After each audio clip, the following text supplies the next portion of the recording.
So today we have a special guest, and I'm going to unveil her. She's going to take us through project finance storytelling, and you're going to enjoy it because she's been involved with so many projects that are in Africa, so things we can relate with. Hopefully she will tell us some interesting one or two stories about them, but I don't want to take too much time on introduction.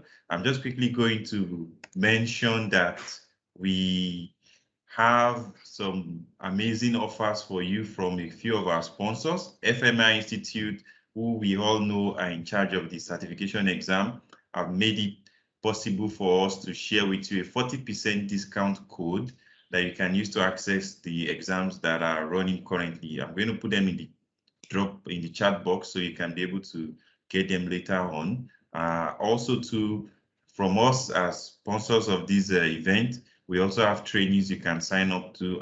Again, I'll put the link in the chat box. So let's go straight to the main thing for today. So we have Hedieh Kianyfard. I hope I pronounced it correctly.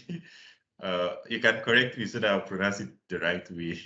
No, it's perfectly fine. Yes, it's Hedieh. Okay, great. So she's a very passionate financial modeler. In fact, she is one of the few we've been lucky to have who all their work, you would see that they have this passion in sharing this knowledge. So I'm very, very happy that she's here with us. She's been involved in appraising mega infrastructure projects, and luckily for us, some of those projects are in Africa. So there are things that we benefit from. I benefit from one of them, and maybe some of you who have been to other parts of Africa or who are from other parts of Africa might also have interacted or benefited from some of those projects. She's the author of Financial Modeling Detective.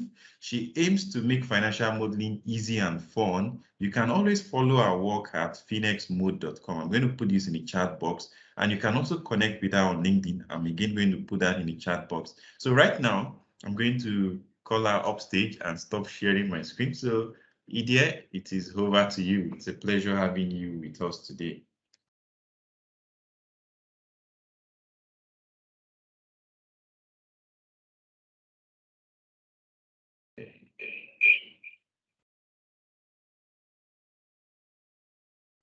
Michael, she's on mute. Okay, I think you're on mute. Sorry, yes, I'm on mute. Apologies. Yeah, it's just the stress. So yes, I was just telling you that it was a very beautiful introduction. Thank you so much. And yeah, I mean, to me, project finance and project appraisal is just such an interesting and fascinating field. And for me, every time that I work on a new project, for me, it's just like a new story because there are so many parties involved, different characters, people with different, visions of the world, and all of them getting together, around one project. And the aim is finally to get the project done, so. And so for me, it's very fascinating. That's why I say it all like a story, and that's what I want to share with you today. And so the story of today is of the one who is reviewing someone else's financial model. So the story starts like this. It's about this lady called Hoda. When Hoda graduated from the university 10 years ago, Hoda's dream was to be part of the energy team of Shems Development Bank. She applied for their young professional program, but her application got rejected. So many years passed and she became an expert in her field. She worked with many banks, many equity funds, and finally she she started running her own advisory company. A couple of months back, she participated in a tender to provide financial modeling services to Shems Development Bank as a consultant for a hydropower project, and she was actually offered the contract. So because of the COVID, she couldn't travel and, see these people in person, but, she's involved with them through emails. And the first email she received from them was an email from the investment officer in charge of the project, who is called Shener Salji. And all of these people are based on real character. And this person, Shener Salji, might be already connected through this call. So Shener sends an email and says, welcome Hedieh to the project team. And he's basically giving her access to the shared drive, which contains all the main project documents. And he also mentions that there is an existing financial model for the project, and Hedieh's task is to basically review the financial model. Her first task is to review the financial model and see whether this financial model, as it is today, is fit for the project, or whether she's going to say that we're going to rebuild it from scratch. So when she receives this information, she feels like this sensation, like she always has before opening a financial model. She has this feeling like, I don't know if you remember these Kinder surprises that, she had as a kid, like contains a surprise gift. So when she opens a model, she has the same kind of sensation. When she sees like a very overly complex model, it reminds her of those gifts that require engineering background to assemble. And there are some very simple models that, they are like these already assembled figurines that you just, throw them in the trash bin right away. And there are these good models that, like those gifts that she still keeps somewhere in a secret shoebox. So with the same feeling and sensations, she's going to go and check that shared folder. And she sees that actually she's very happy at this stage, seeing that this bank has shared all the project documents with her, because that's actually one of her requirements. Whenever she starts working on a project, that's something that she asks all her clients, that although she's a financial modeler, but she needs to be involved in every aspect of the project. And so she sees that she's happy that, they already shared all the project documents with her. And one of the project documents, of course, is this existing financial model. So what she's going to do is that she's going to just kind of do a step-by-step approach to the model audit. The first approach is to check the model mechanic. So at this stage, she doesn't need to have much information about the project. She doesn't need to know all the detail of who are the sponsors, who are the lenders, who is the EPC. She doesn't need all of this information at this stage. She just wants to know whether the model mechanically works and fits the project. And then once she's done with this step, she's going to go deeper into the model and do all the checks on the assumptions, all the contracts and everything.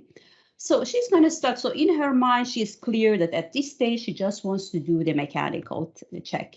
And the end result of this mechanical check is to tell her client, in this case, which is Shener, to tell Shener whether she thinks that if the model is okay, they can go ahead and use it throughout the appraisal of this project, or maybe it's a bad surprise, the model is not fit and we need to invest and rebuild the model from scratch. Okay, so with all this in mind, she's gonna just start doing the review of the financial model. Throughout the years of working on all these models, reviewing other people's models, she came up with a checklist. This checklist contains the key issues that she needs to check when she's going through someone else's financial model. And actually, we're going to share with you, if you are interested, to download this checklist and other materials that I'm going to mention during this session. You can also download them, and we're going to provide you the links. So she's going to use this checklist as a guide. Of course, there will be some other stuff that will come up when she's doing the review, but it's just going to be a guideline for her so that she knows, that these are the main things that she needs to check. And of course, there will be some additional checks as well, because we all know that all projects are unique. So that's the thing. So let's go into Excel and see how she's going to do this first phase of the review of the financial model mechanics.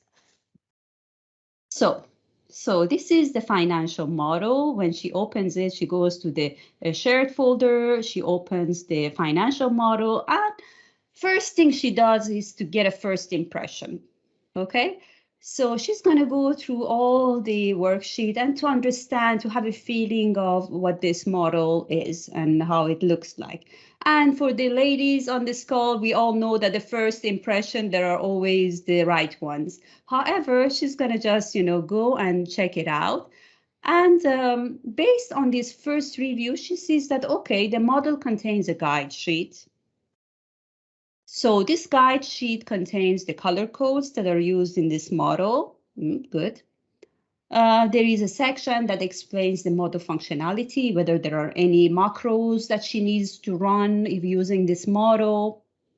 There is a section explaining the column structure. So what is the purpose of each column in the model? So from what she understands, it's what we call a vertical model. And so every column has its own specific purpose, and it is consistent throughout all the worksheet used in this model. But however, that's a good information to receive, but she's going to cross-check and make sure that this is actually the case.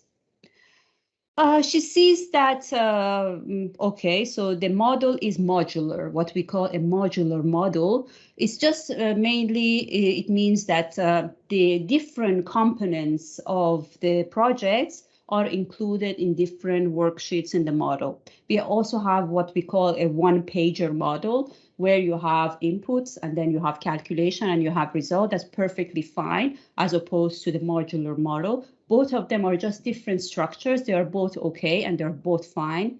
However, this one is a modular model. So from what we see, this model contains 15 worksheets. And here they are explaining that what each worksheet contains. So there are also a description of all the macros, all the checks and abbreviations.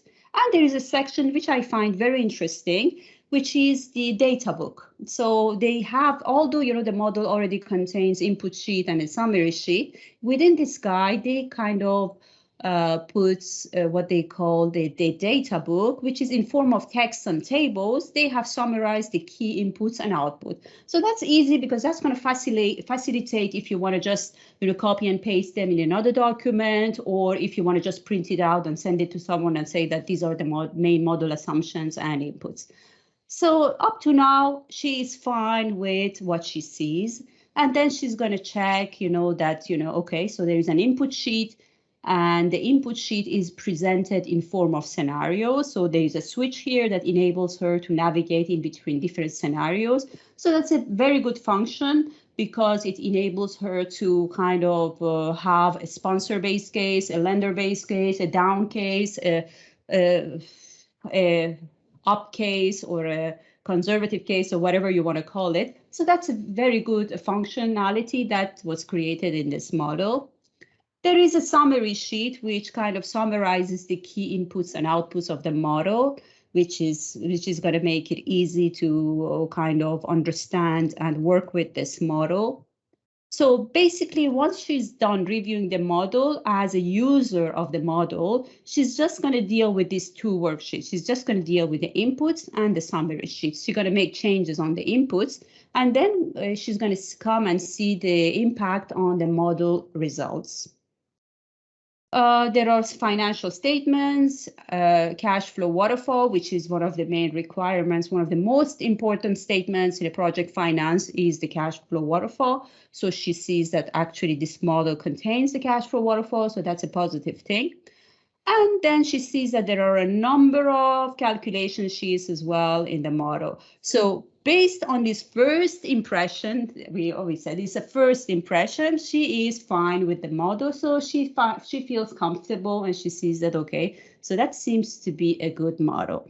But of course, she's not going to stop her review at this stage because it's not for a reason that they call her the financial model detective. She's going to go to each and every worksheet and starts to dig and understand what's going on.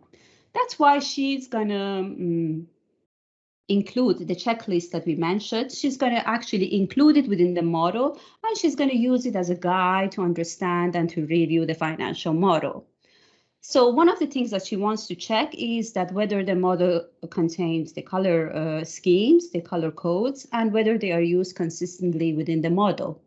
And the other important thing for her is to understand that there are no other inputs within the calculation sheets or the results sheets other than in this input sheet. So all the inputs in the model should be within this single worksheet. She doesn't want to see any other inputs in any of the sheets. Okay, so that's why she's going to go to each and every worksheet And she's going to use this function under Excel, which is called go to special. By pressing F5, she's going to reach that function. And then under special, she's going to check for constants. Text she doesn't need, so numbers, logical, and errors. And then she's going to see that, okay, so, and then she's just going to try to flag them like in a flashy color, like red or yellow. So these kind of inputs, they should not be here. These two, they should be actually in this input sheet. So that's not something that she understands and she realizes. So she's going to take note. As she's reviewing the model, she's going to actually insert another worksheet with within the model, which she calls Q&A. And she's going to just write down all the questions that comes to her mind or all the issues that she sees as a problem or question. She's going to put it within this Q&A sheet. So this is a very simple worksheet. It contains, category, what is this question all about, the reference to the model, if any, and the question that she has on the model. So she's going to write down, as she's reviewing, she's going to write down all these questions within this worksheet, and so that then she can just summarize them and come up with the answer whether this model is good for this project or not. So she's going to continue on this checklist. She's going to see that one of the most important things for her is that all the formulas should be consistent. That's one of the things that is very important. That you cannot have one, for example, we have one formula here. It should be the same across all the columns in this sheet. So you cannot have one formula here and then another one here.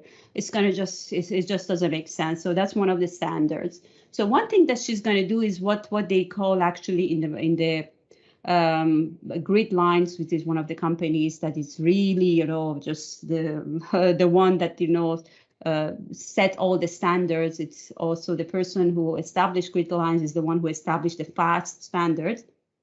So they call it acid test.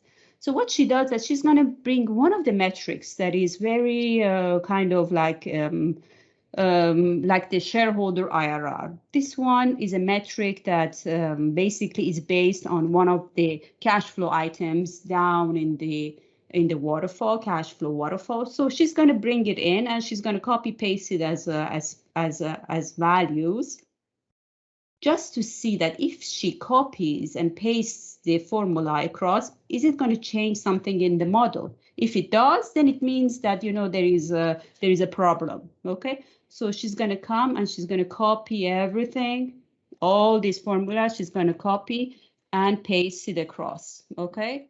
So all this is pasted. As you can see, there is no issue with the IRR didn't change. So nothing changed in the model. This means that all the formulas are actually consistent, okay?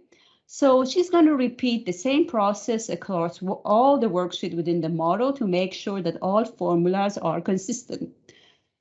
She's going to continue again her reviews. As you can see, this can take really time. It might take half a day to 2 or 3 days, depending on the complexity of the model. She's going to check, of course, all the macros.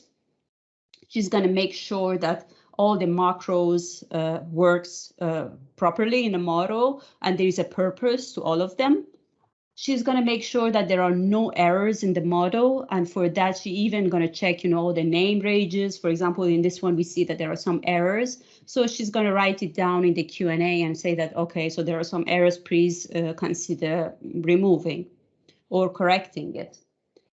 So after she's done with this, the other thing that for this specific model, she realizes it's, okay, so there are things that are like errors, hard coding within calculation sheets and all that. But the main thing that she notices is that this model does not contain a sensitivity analysis. And that's one of the main functions of a financial model. You need, although you define your base case, which is the most expected case, you also need to do sensitivities, because the world is uncertain. We all know that, things might change in future, although you have a base case, which you define it and you have justification for all the inputs that goes into the model. However, you need to still do some sensitivities on the model. So, so that's the thing that she realizes as the main point in this model. But it's not a deal breaker. I mean, not having sensitivities included in the model is not a deal breaker because it's another module that you can easily insert within your financial model.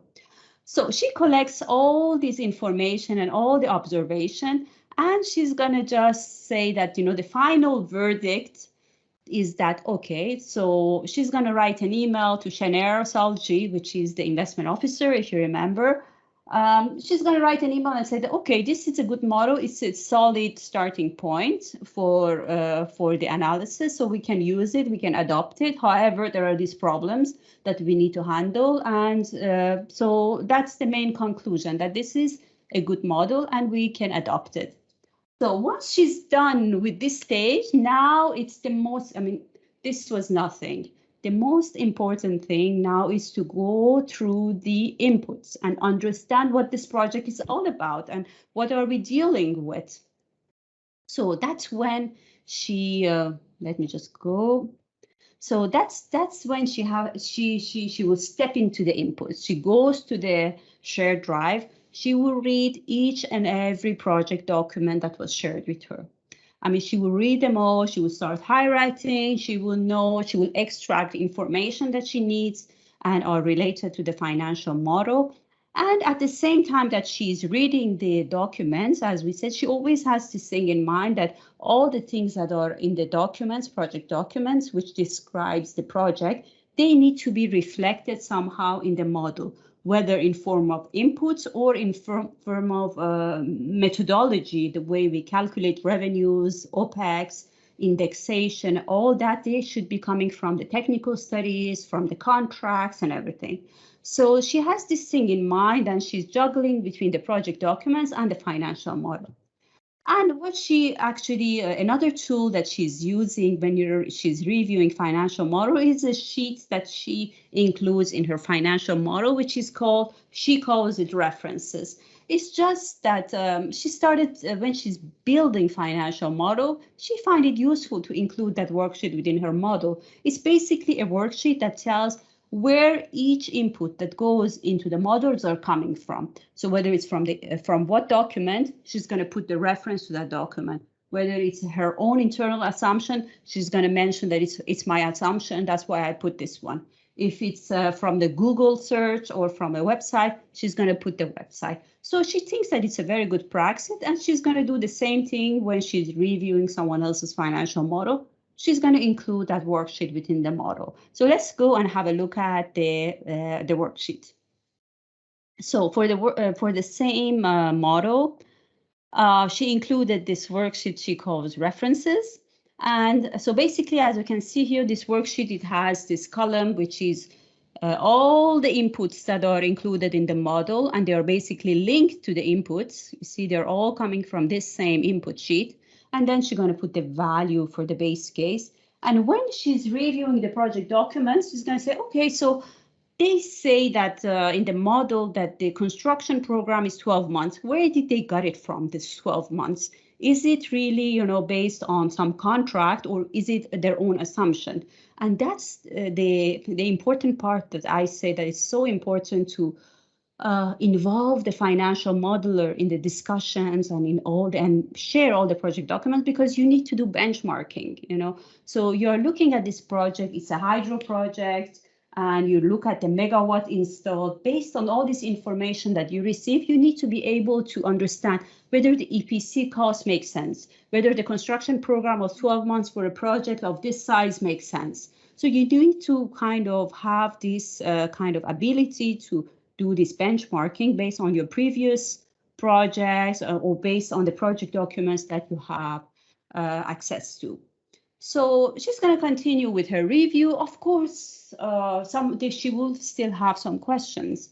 She's going to start, you know, putting together this worksheet. So she knows that this 12 months is coming from the EPC contract. These are, you know, coming from which contract. So all of this she's going to note, but she will still have some questions, okay, that she cannot find the answers within either the project documents or the financial model. So that's when she's going to start drafting her questions. Okay, so she's going to ask questions. She's going to put them, okay, so why is this like this and all that. So she's going to start putting the question list together for asking the question to the financial modeler or to the sponsor to know where they got their inputs or any other questions that she might have on the model. Okay, so but however, when she is putting this together, one thing that she always remembers is that although, you know, she considers herself as a financial modeler, of course, she's very attentive, she's very detailed, she goes through everything, but she is not suspicious. She always has this open mind. She doesn't consider herself as a police or like a judge, you know. She always considers herself as somebody who is curious and is asking questions. Just to give you a concrete example, just for this, for the purpose, we just talked about these 12 months of construction that they are assuming in this model. She might have another similar project that she has done recently, you know, in the same, maybe same technology, maybe around the same, you know, kind of, so all the specification the same. And she has seen that it takes like 24 months. Why this project is taking 12 months? Are they underestimating?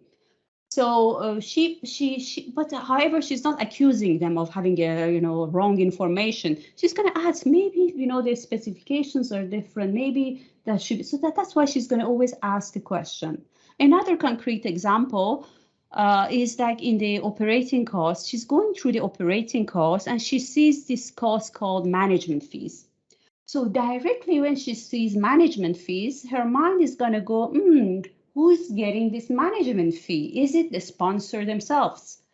Even if it is sponsor themselves, is the cost, is the service that they are providing, is it directly related to the project, or is it just early dividends? Okay, so that's a genuine question that she's right to ask. Okay, but she's always careful the way she's asking the question. Okay, so she's going to say and ask, so can you please provide us with a reference who's getting this cost, and if you have a contract to back it up. So she's always going to keep this open mind, and she's not going to accuse them directly that this is early dividend and this is going to be, you know, it should not be included as OPEX. It should be down in the cash flow waterfall as dividend and all that. No, her approach is like more like questioning and understanding the project at this stage. So after she's done with this stage of understanding the base case that the sponsors are presenting, in this case, because she's representing the lenders, remember, it's the Shemesh Development Bank. So she wants to understand the way that the sponsors are presenting the inputs as their base case. She's questioning all of them. And because she's someone who is very like efficient, she doesn't like to waste her time and other people's time. So she's not going to ask for another conference call to go through all this question. The first thing that she's going to do is to send all these questions that she already prepared here. She's going to send it in an email to the sponsor. She's going to send it to Shaner, the investment officer, and she's going to ask Shaner to send it to the sponsors, and she's going to ask an answer in writing. So once, because, you know, the questions on the financial model or on the contracts are very specific. So you go and you refer to this cell and this contract and this clause in the document. So you want to just take your time to understand, you know, the answer before you just don't want to do it over a conference call, all of it. So she's going to ask for an answer in writing. And once she receives the answer in writing, she's going to copy and paste it in this same worksheet.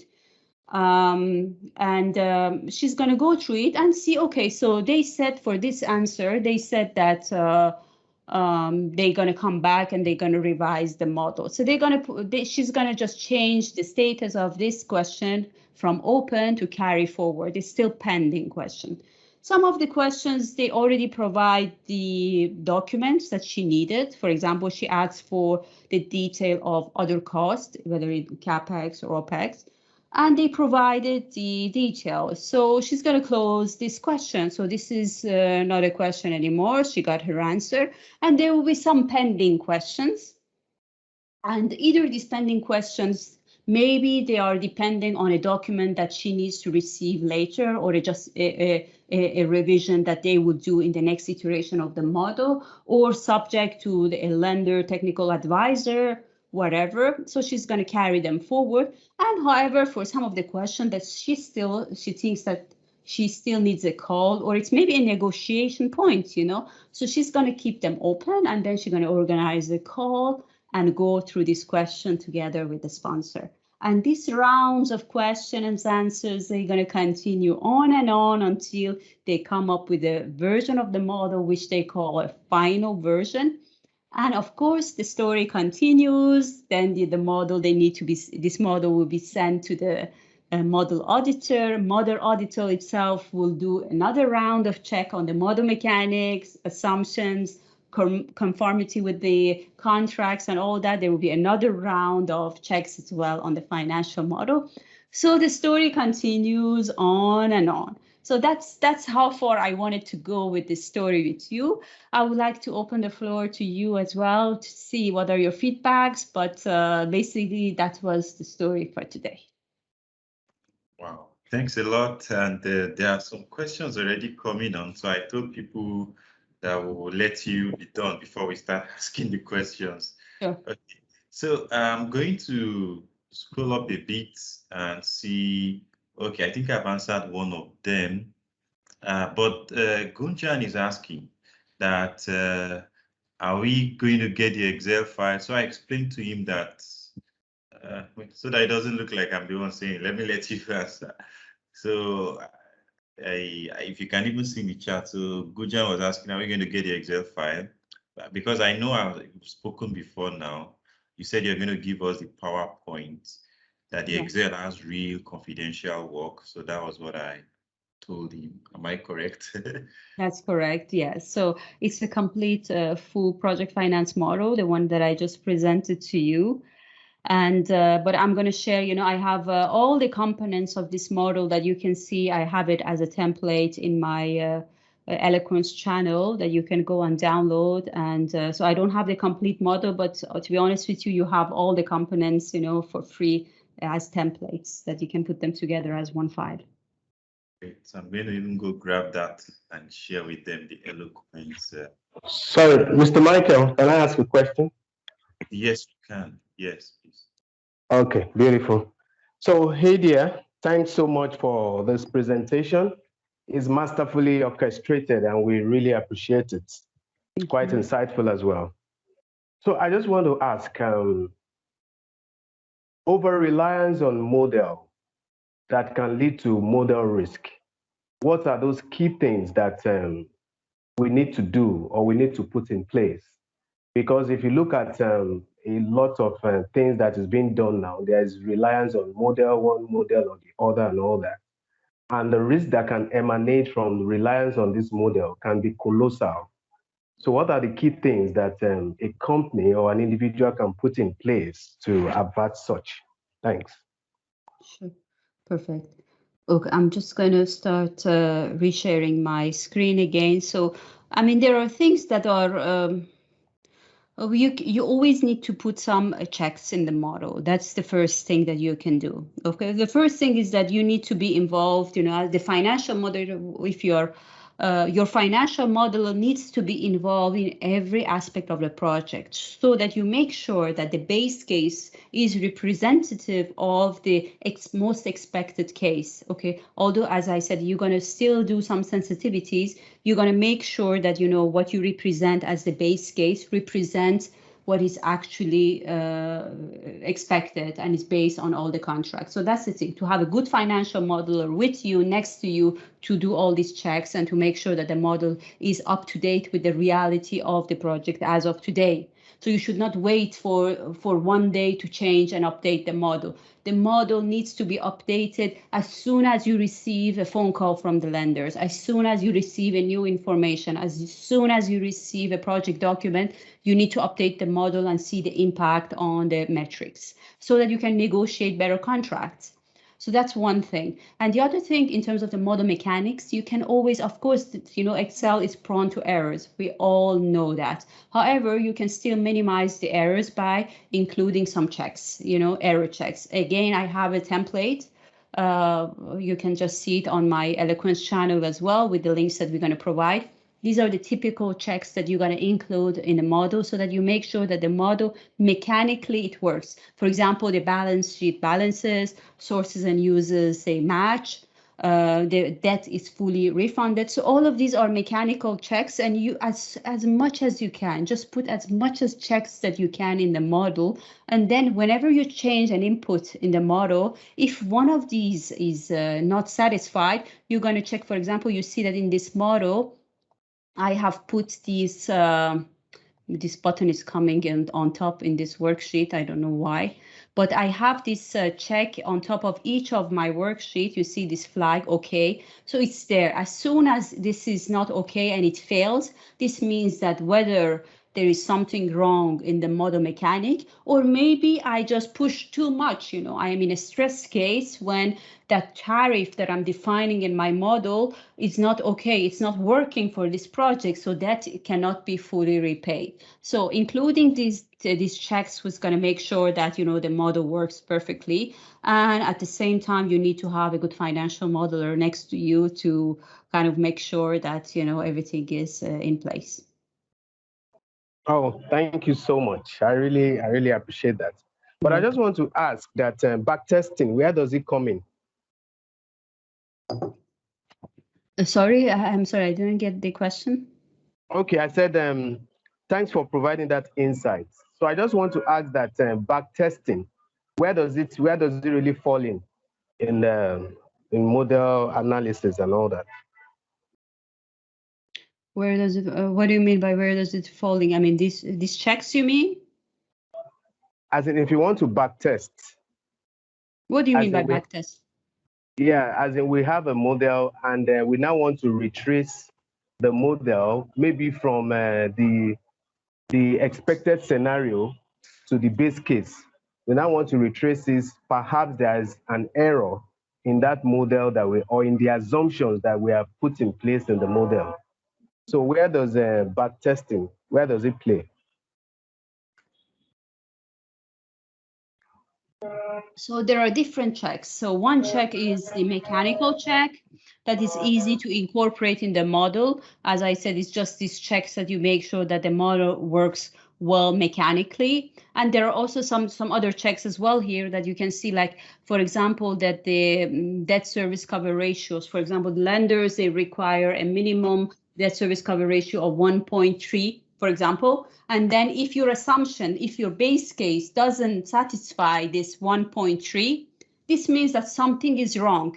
So you need to go back and you need to modify your assumptions, or you need to modify your base case, your technical, even that's why I stress that, even at the early idea and concept stage, you need to build a financial model, because everything depends on whether, this thing works, whether the structure works or not, okay?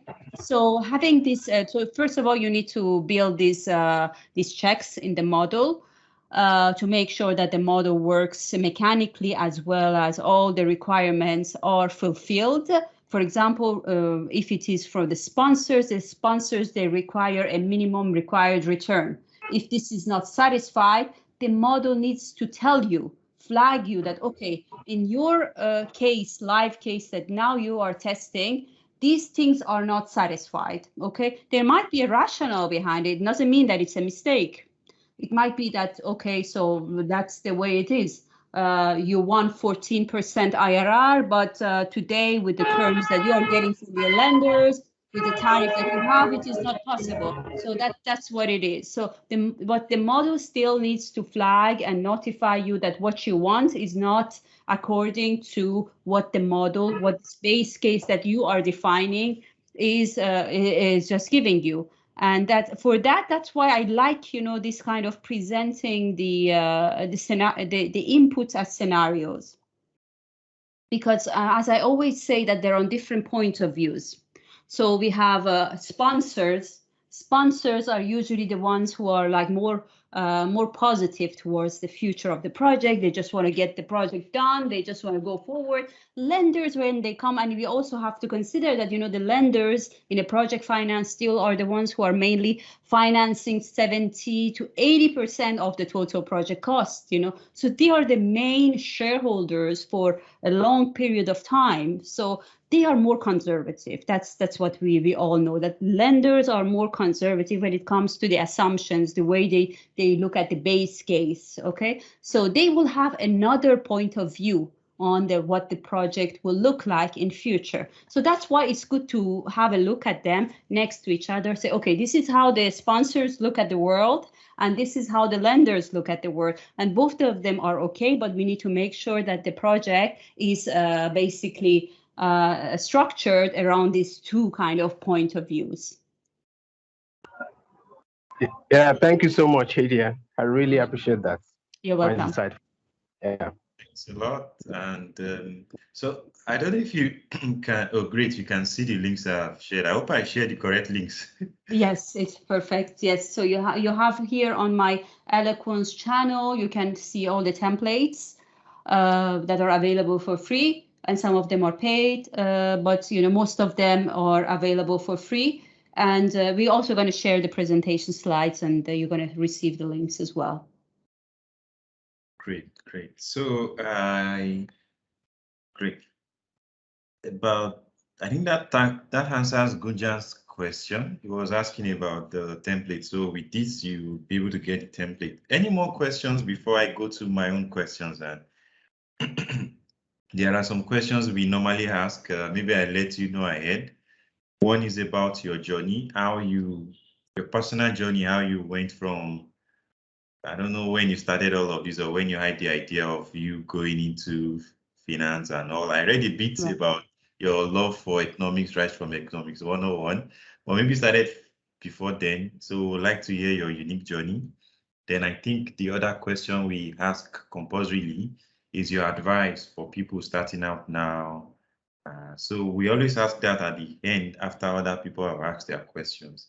So anybody else in the house who has a question, promise you ask the question, but because the question is about the sponsor, he was asking about an exam, I will answer that also at the very end so that I do not use that to disrupt the agenda of today. I hope you are okay with that. So any other questions relevant to what we have covered today? So I'm going to also let you know, I put it in the chat box. We have a gift for a lucky winner. It's from us, UrBizEdge, just the training access. Instead of you paying for one of our trainings, will be one of us that will win it. And I shared the link of. Let me show the screen. Yes. So there's something that I shared with us that I also want you to go and try out. So I know many people will be like, is there an easy way to follow what we've covered today? I will say yes, because there is a book already by our very kind and very generous, so she's willingly written about all of this in a very cheap for us to buy book. So you can always go in here. If you're someone like me who, you don't mind reading on Kindle, for me, I find that more convenient. That can be faster. You buy it today, you start reading today. And the links that she has given us to, I've put as many of those links in there, but just to let you know what it looks like. There are so many resources that she's made available, many of them free, just a few that you might pay for. But like she said, some of the things she's talked about today, she said she has put them here, and a lot of them are part of the free ones. So please, you wanted to say something? No. I just did right. Okay, so please take advantage. So today, all of us are winners because our guest has given us prizes. So the only other thing that I know only one lucky person will get is that from us, UrBizEdge, we're going to give one lucky winner Let me just sign out. We're going to give, lucky because you don't need to do anything extraneous to win it, financial modeling course. Okay, so that's one way of thanking you for your time. And I'm going to ask again, anybody has a question, or should I just go straight to our own questions?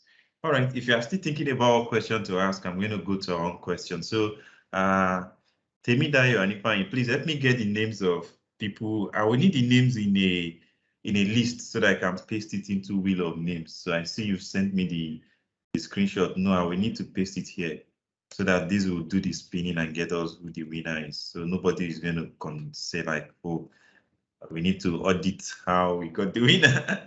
All right, so I'm going to just put your resource, particularly the book. I'll put it in the background so it's showing while I ask you the question. All right, so Hedieh, tell us about your unique journey. How did you start your journey to being where you are today? We are really, really interested in getting to know that. Ooh. That's a long story. I'm an old woman. We have all the time. So I studied economics, to be honest with you. When I started, studying economics, my goal was to become an academician. I thought that that's my world. I want to become an academician. That's what I want to become, and then, always the world wants something else for us. So down the road, to kind of sponsor my education, in economics, I started working for my professor in the Eastern Mediterranean University, and we were just kind of he employed me as a trainer he had a company providing trainings to executives in investment appraisal, cost benefit analysis. And I loved it, I loved the practicality of it, because everything in economics was mainly theory, and all of a sudden we were all in applied. So it was still economic development. And one thing that Professor Glenn Jenkins told me that changed my life was like, because at the time I was very much into economic development, and he told me that development is nothing but good projects to be implemented, and reject bad projects. So the appraisal, and that's what all development is all about, is to implement good projects and to prevent bad projects from happening, because so many resources are wasted on bad projects. So if you can just detect it at the early stage and say that this is a bad project, or this is not the time for, like 10 years ago when we started projects in Africa on solar, it was so expensive, it was so expensive at that time. And this professor that I was working, he was telling that, he was advising, African governments, saying that, it's like you're buying a MacBook and you say that this MacBook with this technology, I'm going to use it for 10 years, 30 years. And within 30 years, this MacBook is just going to be much cheaper with a better technology, So all this for me was like, wow, this is development to me. This is project appraisal is what is development. So that side of it really, kind of impressed me. And that's why I got into, I even left my PhD studies, to be honest with you. I was doing my PhD in economics, and I said, I forget about it. I just don't want to do it. I just want to do project appraisal. And my first kind of real job applied was 3 years in the African Development Bank, being part of the consultants, doing the appraisal of the private sector, African development banks. And that's when I was exposed to these beautiful projects in this beautiful continent. And it was just so impressive. So I was really privileged, to be honest with you, to have the chance to be involved in these projects and to experience. And I'm still privileged to be involved in the projects in the African continent, because it's just, you see, the progress, you see that how things are progressing, how returns are coming down. We were talking 10 years, 20 years, 18%, 20 people, investors are coming to Africa saying, we want 20%. Nowadays, they have to be more humble. They say that, okay, so there is a competition. So you know what I mean? So all these kind of things, really, it's just something that I love. I see a development side of it, which is beautiful, of investment appraisal. And although I don't do economic analysis anymore on project because I'm more involved in the private sector projects, just doing financial analysis, but the development side, I still see the impact of implementing good projects in any economy. And myself, I'm coming from a developing country. I'm originally from Iran. So I see the impact, of having good projects to be implemented. Because in Europe, in West, it's done. They're already developed. I mean, who wants to do something in Europe anymore, So that's why I really see the value in project appraisal in developing countries. Great. So thanks a lot for that. And we are benefiting from some of what you've done. Let me let you know, maybe some of you didn't see the slides. I'm going to go back to that slide. Can you see a project that you recognize? So, in fact, there was a funny story she told me about the Lekki toll one that I was mentioning that I totally relate to it. So I'm going to say that we are benefiting from your decision. We are glad. Did you finally go back? Did you eventually go back to finish your PhD, or you just like completely left it since then? I completely left it. Yeah, I finished all my courses, because in the university I was studying, there was a course studies and then there was a thesis stage. So I finished the courses, all of them. And when it came to the thesis, I was working at the same time at the African Development Bank. And I was planning to finish my thesis while doing my work at the African Development Bank. But working on all these projects, especially this Henry Conan Hedieh Bridge, that's the responsible for me not finishing my PhD program. I was so much involved in that project that I just didn't finish it. And I don't regret, to be honest with you. I really don't regret.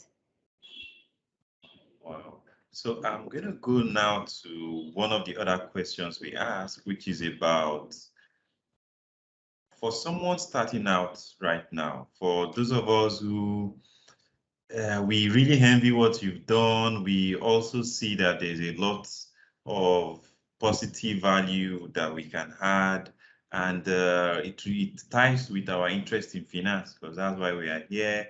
Well, how will you advise someone who is new to all of this in terms of how to get prepared, then secondly, how to get the opportunity to be part of, because these are things that one will either have to work with an existing organization, or how does one get a foothold into somewhere where he's able to apply all of this for progress? So my question is more like, how can I get ready? And then how can I even grab an opportunity to apply what I'm learning and become part of the experts and part of the professionals in this space?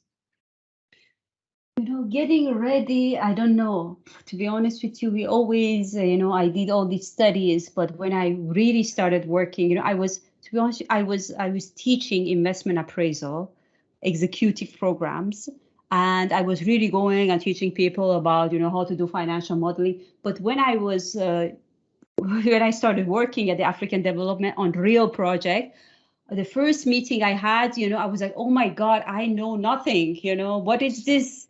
When it comes to practice, it's just like it's something else, So you need to get yourself ready, of course, when you're preparing your studies.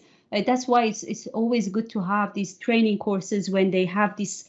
Of course, there is a morning session or whatever, there are these sessions when you have theory session that you apply the theory, but then these hands-on applied sessions that you have a real, that's why I love stories, you put a real story. That's what I told you today was exactly a real story, what I do on everyday basis, the emails I receive.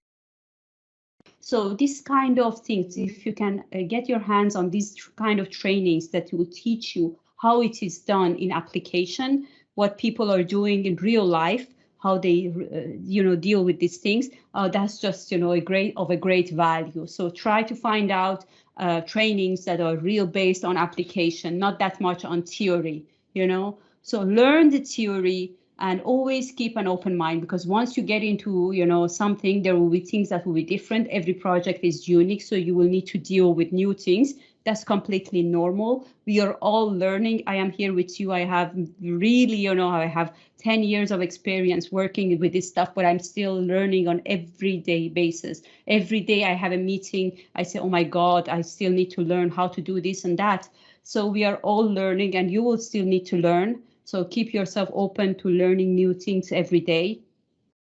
And just try to say yes to challenges, and try to get into practical things. Even if you want to learn how to build a model from scratch, try to take a real example and try to rebuild it yourself. Don't rely much on templates. Just of course, get the templates, get the standards, get the rules and apply it to your own self. And maybe you will come up with new things. That's what I think. You have to learn what is there. Of course, first you have to learn what is already there, but then just break it and just have another look at it. Like this month I experiment, because we all know that we always build our model horizontally, like it's time based. So this month I thought about, so why not build it? For me, it was new. Maybe somebody people, they have done it before, I don't know. But for me, it was new to build it like vertically, to have the whole model on vertical basis, table format, I liked it, to be honest. I said, oh my God, that's not bad. Why not, building models like that? Although every day I'm building model in horizontal, that kind of way. Why not to change, the perspective from time to time? So learn the rules, learn what is going on. However, just keep an open mind and know that you can add something. And one thing that if I go back to my early days as a financial model, working in project finance, in project deals, if I go back, I would tell my young self to be more confident. I would tell my young self to learn more about communication skills, because that's so valuable. Whatever you learn, if you don't have the self-confidence, if you don't know how to communicate what you know, it doesn't mean much. So I mean, from the first day when you are learning, also invest in yourself, in your self-development, in communication, and at the same time learn the technical skills. That's very important, of course, but communication skills, self-confidence also comes first as well. Wow. Thanks a lot. And one more chance to people in the house. Anybody has a question as we wrap up the session? Any questions? Okay. All right. So I think we've come to the part where we gradually wind down the session. We're going to thank our special guest, and also those of you who are still in here. I hope nobody's name is out of this. If you look and you cannot see your name, just let me know so I put it in, and then I do the spin. I think all names are in there then. So I'm going to do the spin, and this is a very transparent one. All I have to do is just tap spin, and wherever it stops, that person becomes our winner. Oh, so Lillian.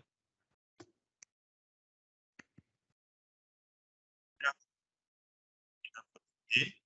And all you have to do is simply just so that it's easier for us we need your email. So it's easier if you just send us an email at webinar. I'm putting it in the chat box. Once you send us an email at webinar.com, we'll take it up from there and give you access to the course. So once again, thanks a lot, Hedieh. Can I also add my book to Lillian as a gift? I will give Lillian my book. So sure. Lillian, Wow. double blessed today. You are getting 2 gifts, so we're going to do that. So you get perfect. I'm going to give her a voucher so that she can download the book for free. Wow, thanks a lot. Thank you. And I think it's already 3 p.m.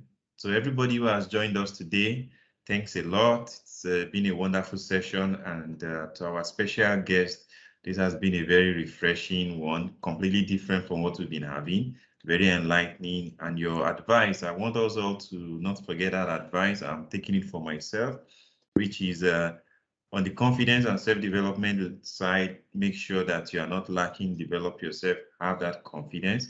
The luck I have is when you say to your younger self, I'm saying to myself, this is someone always ahead telling me what I should do right now. So this is very good. Yes. And then, what you also said about nothing can take the place of doing or being in the system where this is being done, rather than trying to just read and learn in a neutral environment. Let me use that word. So thanks a lot for those very. Thank you. Thank you for having me. Honestly, it was a pleasure to be here this Sunday. So thank you very much. And have a wonderful week ahead. Thank you so much, Hedieh. Thank you. Thank you Thank all. you so much. Thank you so much. Yeah, appreciate it. Thank you. Thank you very much. Can let you promise your thank you. question. What you Thank have. you. Yeah, Michael, yes, my question before you forget, Okay, Michael. so before I close the session, but for Hedieh, we can let you go because I don't All know. right, perfect. Thank you so much, everyone. Thanks. Bye-bye. Bye. So Promise, your question was about this. You said you are not yet, you're not planning to do the exam this October, right? That is so close already. That you want to do for a future date. And I think you said Q1. Q1 is this May 14, right? Yes, we can do May 14 or I can do February. February is better. May 14 is too close to my ICANN exams. February is fine. Oh, okay, there's February. Okay, good. And will there be a coupon? Will the coupon work for that date, right? Yeah, that's the question. I'm going to say yes, because when we had the partnership negotiation with FMI, they said they were going to give our community members that discounted coupon. So the one they gave us for this exam was 40%. So I'm thinking they will keep the pattern, but I know for certain that they said they will give us a coupon for all the exams. So I'm going to say yes. Yes, just follow up with me so that I can also, when I say follow up with me, say maybe if I've not announced the coupon, say by December, because this exam will be over by October. So by December, we should be able to get the new coupon for the other one. Yes, you can message, email. Let me just put our email so that the entire webinar people we have, you can email us that you've not gotten any information about the coupon for February, and we can get in touch back with our contact in FMI. But yes, there will be a coupon. I don't know exactly if it will still be maintained at the 40% discount or it's going to be more or less. That's what I don't know for certain, but about a coupon for that date, yes, there is going to be a coupon for that. It's all right. Thank you very much. So I think I've taken one of your courses. That's the financial modeling analysis valuation course. I've taken that class. So I wanted to ask if there is any other prep courses that I may have to take for this exam. Okay. What you've asked is a very good question. Right now, FMI has redone the website. There is even a gift we are having a gift. They want us to go through the website for them because they just finished it this last week. It's a complete revamp, right? So there will be a gift. There will be a gift. Let me just put it. Be a gift for reviewing. For review, only one. It will be one lucky winner anyway. One lucky winner. The gift is from us. It's not from them actually. There are some things I can't announce now because they are still in the works.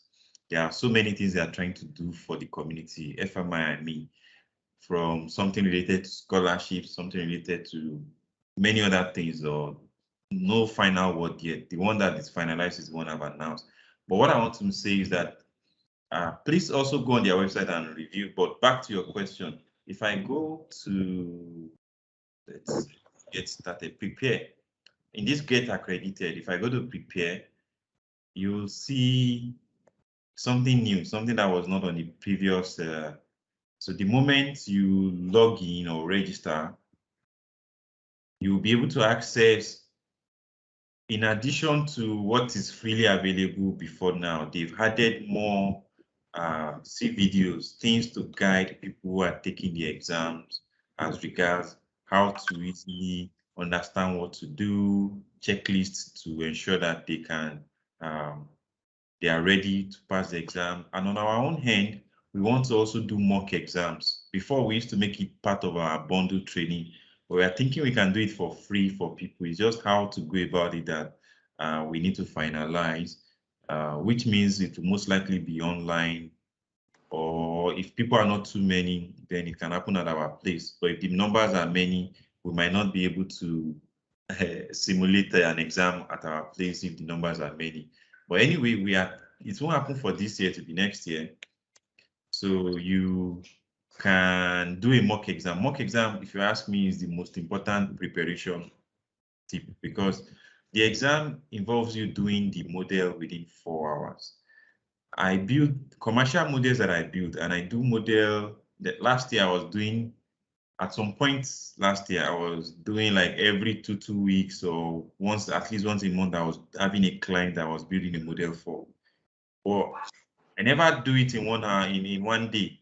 Why? Because it's that's just the way it is. When you are building a model, you see the way Hedieh was explained. You want to be doing checklists. You want to make sure there are no errors. So speed is not one of the things you consider. In fact, if you know you can finish it in 1 week, you tell the client you need 1 month or 3 weeks. Why? You don't want it rushed, because it's very embarrassing if you do errors. But in the exam, this exam is 4 hours. So imagine that you can see that it's really, really far off from what we are used to when we are building practically. So that mock is the way for you to test that, yes, I can do from start to end. In an exam condition, the pressure of an exam, the 4 hours, I can be able to go through my model and see that is correct. It meets all the checklists. There are about 4 checklists of what they grade. And then if there is error, that's the most important part. I can audit my model and fix an error within, your balance sheet is not balancing, something is off. You can look in and fix it within that 4 hours. That's the truest or the most important preparation you should do. Yeah, you wanted to say something, I see. Yeah, no, I'm good. So I appreciate the audience. So I'll check the chat box. Maybe I have to just leave a message before December, after this October exams. Yes. Okay, so thank you to everyone then. I think with that, we need to go and prepare for the other one. So we have another one for Excel coming up by 4 p.m. 4 p.m. Mr. Michael, please, what the link for the Excel class? Okay. I'm putting the link now. Excel. Thank you. So our original speaker was affected by the hurricane in US. So we are doing like something different from what's currently showing. Then Power BI, we have a special. This one I would say, if you ever have any dealings with startups or anything that is software as a service business, this quote analysis is a super important thing in that space. Anything that is membership based, recurring revenue, subscription based revenue, quote analysis is key. And so it's very nice if you join this quote analysis session. Even if you are not interested in Power BI, you can use the knowledge in whatever other thing, maybe Excel or whatever you want to use. I forgot to share feedback. I'm going to just dump it now. So please, since I still have a few of us here, just help us with feedback and what you would like to see in other sessions. So this helps us a lot. And I think that's the end. Thank you very, very, very much. Please help us click on the feedback link so that you can start filling it. And then I'm going to sign off. So bye. See you all next week.